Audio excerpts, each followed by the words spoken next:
How's it going, everybody? Welcome back to New Mexico State Men's Basketball News. I'm Marshall. In today's video, talking about another Aggie win. Feels like the beginning of the year, winning consecutive games for the first time in Conference USA this season. A big one against UTEP, 67-63, led by Jamel Jones, who had 21 points. Jacoby Osborne played a really good game as well. Arguably his best collegiate game thus far. Had 12 points, 9 rebounds, almost had that double-double. Shot 6 for 11 from the field. Those are the only two guys for the Aggies to finish in double figures. UTEP, I believe, also only had 2 players finish in double figures. A lot of even scoring. Juice Mims only had 6 points and 4 rebounds, but they came in a big way. He had a huge putback dunk to end the half to put us up 35-25, up 10 points, more than it was last time. We were only up by 7 going into halftime. They had a huge dunk over some guy and got the and one. I can't remember if we made the free throw. We didn't get the free throw line a whole lot. We shot, I guess, decent. Not as good as that first game. We also didn't get to the line as much. Elijah Elliott took some good shots. It just didn't fall. I was there on the sidelines. He missed his first 3 right when he got in. Coach Shooten said, hey, good shot, because I believe it was Kobe that got the rebound and put it back up. I mean, Kobe got off to such a great start. He had 12 points early in the second half, I believe, and didn't score anything else from there, but grabbed a lot of rebounds. Our guards grabbed a lot of rebounds. I was helping do some of the stats for the game, and I was just surprised with how many of our guards were able to grab big rebounds. Gabe Pickens, had one of those games where he just wasn't shooting the ball the greatest. He's had a few of those, unfortunately, but still had a team high 5 assists. I'm not sure if it was a game high or not. I'm not sure if UTEP had any players that had more, but he was feeding his teammates well and got them, confident shots. And I feel like when Gabe touches the ball and passes the ball, like the chances of them making it just skyrocket. It reminds me of Scoot Henderson and the Blazers. After a lob from Jamel Jones, Jacoby Osborne to get things started and scoring and going up 2-0 to start the game, getting the crowd hyped, the student section hyped.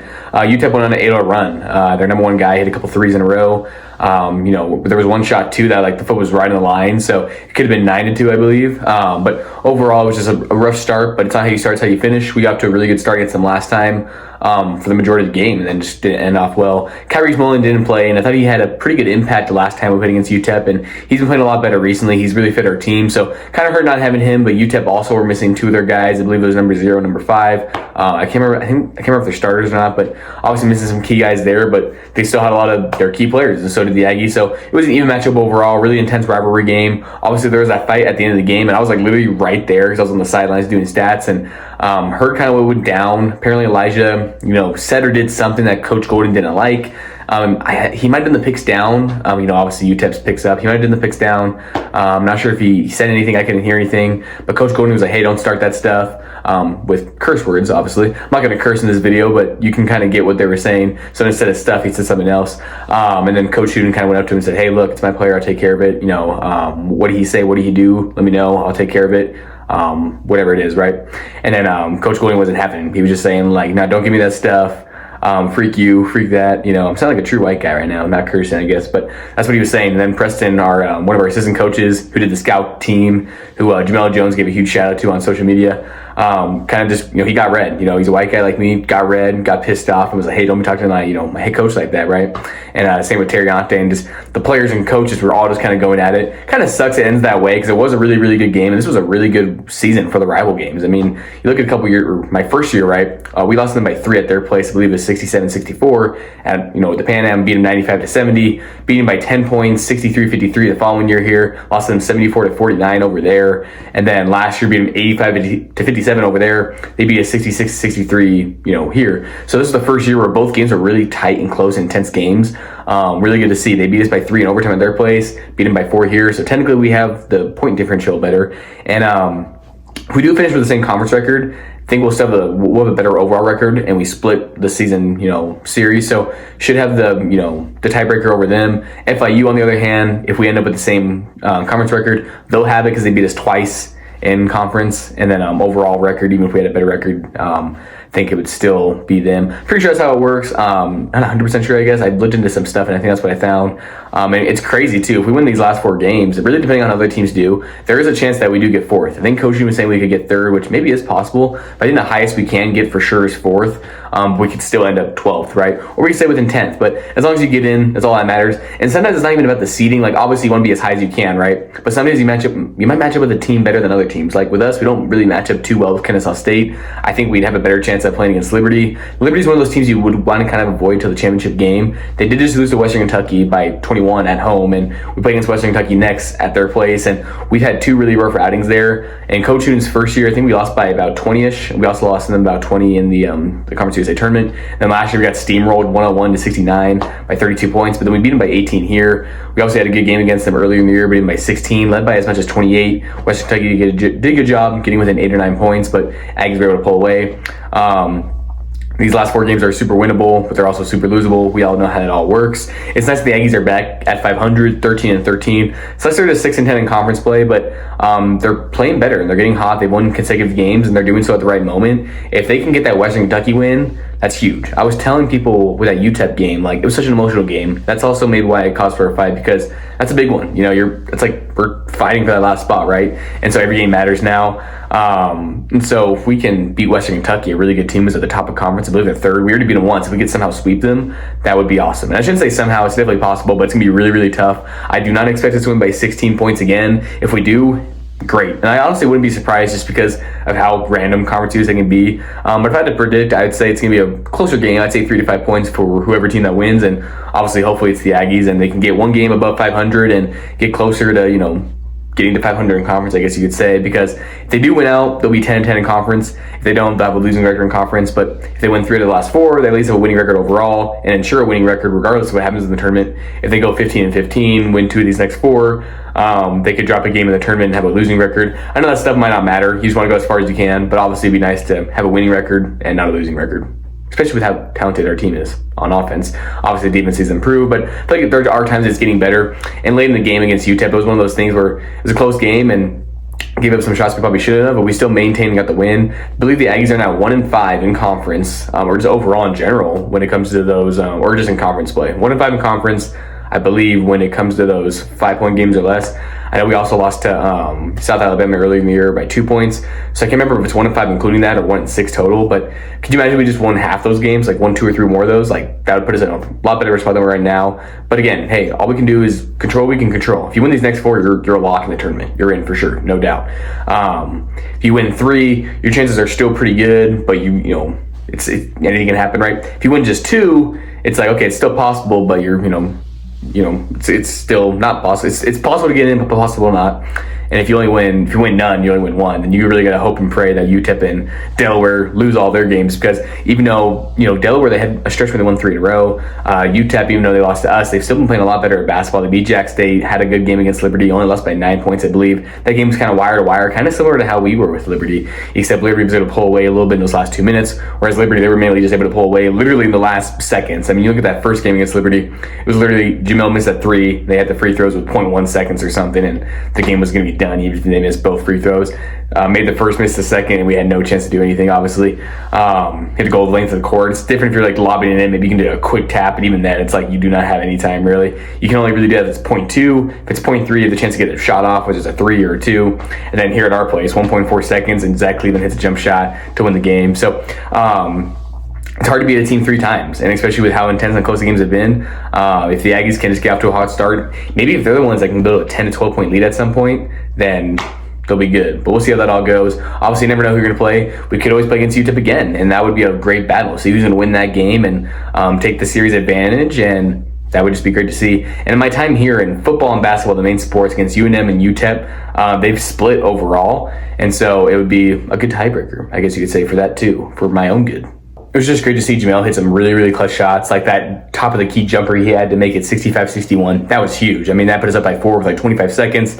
They got a layup, but it took them a little bit. Augustine Ekwe was guarding one of their top guards, which is going to be a tough matchup regardless if you're going against a post, but Augustine Ekwe had a great game. In my opinion, probably his best game of the year. I think he had a game early in the year, maybe it was against Highlands, I can't remember, where he had 10 points. That's also against a D2 school, which they're actually not doing half bad. I think they have a losing record of like 12-17 or something, but they're still making their conference tournament for the first time since 2019. So shout out to Zach September for that, former Aggie assistant coach. I can't remember Augustine's stats on the top of my head, but I know he had 6 points. He had a really clutch, like I think it was from Gabe again. He had a nice little, float to or hook shot to get us a 7-point lead, and then Jamel hit the next shot because I think it was 63-56. Then UTEP went on a mini foul run. Then Jamel hit that shot, and then they had that layup. And then Jamel got fouled, made 2 free throws, 2 clutch free throws, put us up by 4 with like 12 seconds. And they had to foul us a lot because they were in the bonus yet. They had to foul us about 3 times, I think, to get in the bonus. So that killed some clock, which is huge.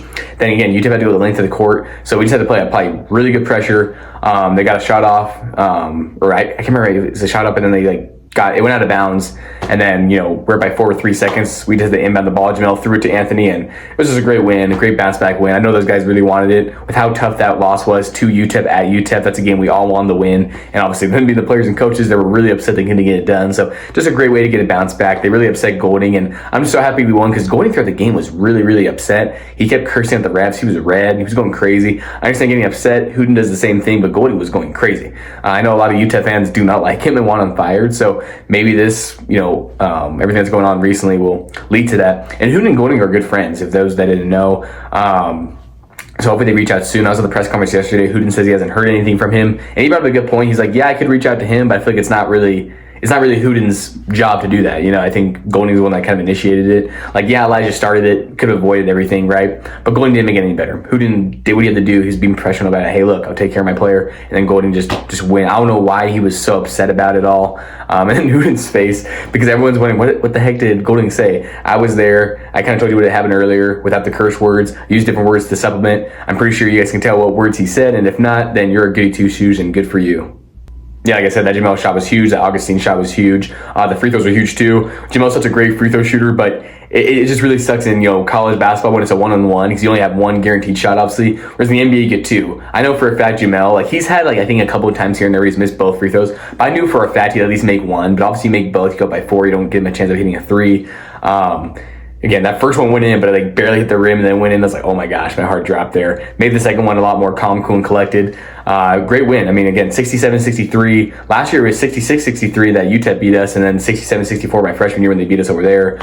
So a lot of the similar scores. I know it's a 6-7 meme. That was everyone was talking about that. And it's actually really funny. I'm on on Instagram. They have these things. They're called GIFs or GIFs. I don't know what the hell they're called, but you can. I said I wasn't going to curse, but I just did. Whatever. And there was this comment on this video about the fight, and it showed Hooten, his clapping and stuff, and it's just me behind there chilling. It's funny, one of them working the games. I think it was the Missouri State game. I can't remember exactly on the top of my head. It could have been the FIU one. It was one of those games earlier on, I believe, because that was one of the games I was working early on in the semester, which is crazy to think. We're already, almost in March. The semester's flying by. We're on week 6. I'm going to be graduating in May. It's all I've been thinking about a lot. It's a lot of stuff. That's besides the point, good for me, I guess. But I really wanted to talk about, that GIF, because I'm apparently on a GIF. If you literally go on Instagram, go to the GIFs, if you're going to text somebody, you type in Jason Hooten, there's literally just one of him clapping and then me right behind. So it's pretty funny. Again, I can't remember if they're called GIFs or GIFs. Maybe someone can let me know in the comments. I literally have no clue. I've talked to my friends, they have no clue either. We just call them GIFs, I guess, too. There's multiple names. I just think of the peanut butter. I get peanut butter from Taos all the time sometimes, and good source of protein.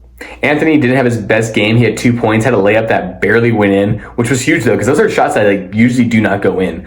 So the last 6 points was the Anthony layup that barely went in, Augustine little hook shot, Jamel's jump shot, and Jamel's free throws. Overall, just a great game from all of them. Jamel, I want to say it took him a while to get going. Jacoby really started off hot, and then Jamel hit some, he had a big 3, and then he had this one other 3 that was huge. Jamel's just such a calm guy, such a calm, cool, collected guy, plays the game the right way, does a lot of great things, and I'm just really excited to see him and the Aggies try to finish out the season strong. Jamel was at the press conference on Wednesday that I went to last week. It was a little bit later in the week because Coach Hooten had a trip he had to go on. And so it was good to ask him some questions, good to ask Hooten a question. I asked him a couple questions yesterday as well. I was able to talk to Jamel a little bit afterward, which was really cool. Haven't been able to talk to him since October. Obviously, he's really busy in season. I'm busy as a student, doing what I do. He's busy just being a student athlete. All student athletes are busy, and especially when you're a top dog like him. So it's good to talk to him for a little bit, ask him some questions, just kind of asked him what he thought of his teammates and how much he appreciates them for getting a lot of good looks. I mean, he was saying he takes sometimes 20 shots a game, and it's hard to play with a guy like that. Sometimes when you're not getting your own shots, right? Especially when you're so used to it. So he really appreciates that, and he appreciates them knowing the situation and that they're all in and that they're just continuing to get better each and every day. I also kind of just asked him about like the tough loss to UTEP and how much it would mean for him to bounce back and how quick it is. And he was super hyped up for the opportunity and obviously took full advantage of it. Honestly, had a really good game. I mean, he had 26 in the first game, 21 in this one. You can make an argument like, oh, well, he had more points, so he played better then. Honestly, I thought he played better the one here at the Pan Am. He hit more clutch shots. Like, he hit that big 3 in the overtime, but couldn't hit them in regulation. But he hit that jump shot in regulation, hit those free throws that were clutch. So overall, just a really good game from him. Really proud of him and just proud of the team for getting it all done. As you guys see, I got the nice fit on. This is what I wear to most of the games. There's a baseball game today at 4. I'm just running the scoreboard, nothing too crazy. They're playing against University of the Southwest, NAIA opponent. So it's a game they should be able to win, but can go in there thinking it's going to be an automatic win. You guys know how that works. Basketball, since this is a basketball channel, did beat them by 71, but then after that kind of started our downfall. But now we're on the rise a little bit. I have a friend from high school I played basketball with who actually plays at University of the Southwest, so hopefully I can chop it up with him after. I'll probably have to run the stats to Southwest anyway, so hopefully I can kind of see him and talk to him. Pretty cool dude. It's funny how I have a lot of friends who play college sports that aren't basketball. Like all these guys I played basketball with, but they're not, they're good at basketball too, but a lot better at other sports. Like Maverick, that's his name. Really good at baseball. Basketball, he was good too, just not as good. I have, Biggie and Matt Sykes from the football team and stuff, and I played basketball with them in high school. And, again, they're good at basketball, good basketball players, just not as good as their main sport. I have a couple friends that play college basketball too, but a lot more of them playing other sports. And then a lot of them just don't play college sports because college sports are tough to play. I guess that's besides the point. I don't know why I talked about that. I just get random sometimes. This game's obviously, this video is about the UTEP game, but really happy with how it went. Obviously, it's a big win. It's always great to talk about a win rather than a loss. And hope we can keep that trend going. These next couple of games on the road are going to be really, really tough. Western Kentucky's a really, really good team. Middle Tennessee, they haven't been playing the greatest basketball in the world, but they're also a tough team to beat. They beat us already. We're going to probably be, I'm going to say we're going to be more hungry because, they just beat us early in the year. It's a team I know we can beat. If we beat Western Kentucky, we had to beat Middle Tennessee. It's a game you kind of have to win. And then those last 2 games at home, we already beat Jack State on the road, but that doesn't mean you're going to beat them at home. We've seen that time and time again. And we'll see how that game goes. I believe that game I'll be on the sidelines as well. I'm not doing stats, but I'll be working more with the social media clipping for that. So when if you follow the team on Twitter, Instagram, and all that, you'll see those highlight videos, and I'll be kind of helping clip that together. Help kind of write some of the game recap for the athletic media relations department as well. Should be fun. That last game against Kennesaw State will be their senior day. Kennesaw State's a team that they don't match up well with. They lost by 23 on the road. It's going to be really tough to win. But with it being senior day and being at home, I really hope that kind of, the team can use that as momentum. And I guess this is something maybe to be positive about, maybe not, because we're so used to having winning records at home. But even if the Aggies do drop these 2 games at home, they'll still be 8-7 and have a winning record at home. Last year they were just 9-6 at home. The year before that they were 12-3. I can't remember what the record was before that, the Hazen year. I think they still had a winning record, I want to say, at home that year as well. So the Aggies still know how to win at the Pan Am regardless, with obviously some of them are wins against those non-D1 schools, but they're just a better home team overall, except for last year in conference. And then this year they've been playing a little bit better on the road, but they also won that last home game. They snapped a 5-game losing streak after winning the first 7. So it'd be nice, if kind of like last year, they would win a lot of games in a row, lose a lot of games in a row. So maybe they start off home 7-0, then lost 5 in a row. Maybe they'll win the last 3 overall, these last 2. We'll see how it all goes. I'm throwing a lot of numbers out there. I really appreciate you guys for watching this video. Let me know what you guys thought about the UTEP game, what you think about the team going forward, and I'm out.